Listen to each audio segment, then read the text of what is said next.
beaucoup de restaurants. Thierry Benoît. Merci, Monsieur le Président. Moi, je vais tout d'abord commencer par une question, parce que, à titre personnel, je nourris de grandes interrogations, de grands doutes sur cette question du fait maison. Monsieur Terlon. Voilà. Donc, je vais poser une question, parce que je pense qu'elle va vous intéresser, comme elle va intéresser l'ensemble des participants à la table ronde. Et en effet, Monsieur le Président, moi, je me ravis que vous puissiez organiser ce genre de rencontre. Vaut-il mieux labelliser le plat ou le restaurateur? Moi, j'ai fait mon choix. C'est le restaurateur, le cuisinier, qui s'est formé, qui recherche l'excellence qu'il faut labelliser. Moi, j'en suis convaincu. Ça, c'est le premier point.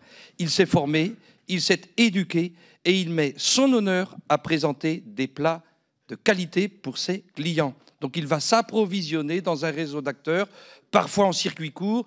Il va parfois faire confiance aux industriels parce qu'il y a aussi des industriels sérieux. J'en connais beaucoup dans la région de Bretagne dans laquelle je vis. Donc, c'est lui qu'il faut labelliser. C'est le point 1.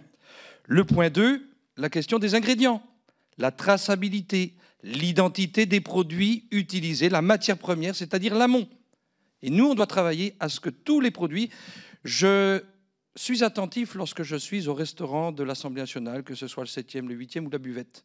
Et certains produits, notamment les desserts, un produit laitier, un yaourt. C'est compliqué de savoir d'où vient le yaourt. Moi, je suis dans une région où on produit du lait de qualité. Et il faut être presque ingénieur pour décrypter les codes, pour savoir d'où vient le lait qui produit le yaourt que je mange. Je trouve que c'est compliqué. Si, monsieur, je trouve que c'est compliqué. Oui, c'est compliqué. Donc, on est d'accord.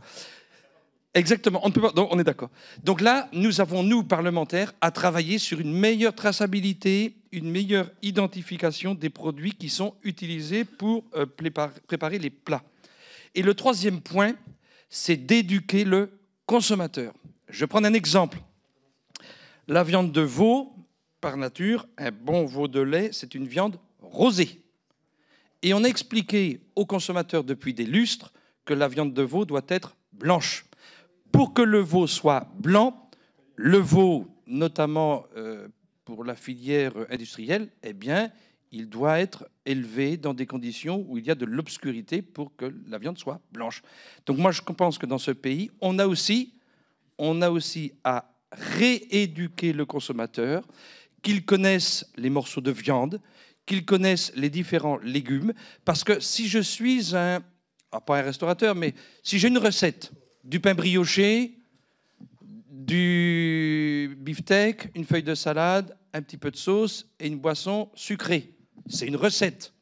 Mais je ne dis pas qu'il faut être grand restaurateur pour faire cette recette. Et si je suis un crêpier breton, où j'utilise des produits nobles, eh bien là, il y a tout un art culinaire de la cuisine.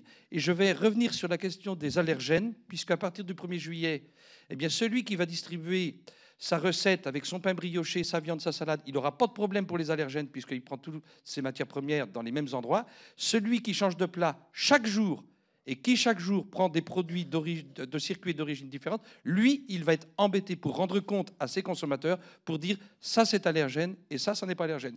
Donc on va encourager mon cuisinier de quartier à prendre des produits banalisés, pas forcément très bien tracé, mais au moins il aura la sécurité sanitaire, soi-disant, que l'on promet au plus grand nombre. Enfin, puis pour terminer, dire quand même que nous sommes tous plutôt bien portants, et dans un pays, la France, où nous sommes quand même correctement nourris. Donc moi, je termine mon propos en disant que je fais confiance aux restaurateurs de mon quartier, mais je pense que les éléments que je viens de décrypter, là, c'est plus vers là qu'il faut aller, c'est-à-dire reconnaître l'excellence des restaurateurs plutôt que le plat. Voilà. Alors les premiers intervenants s'expriment au nom de leur groupe, c'est pour ça qu'ils ont un peu plus de temps que les autres, mais voilà, absolument.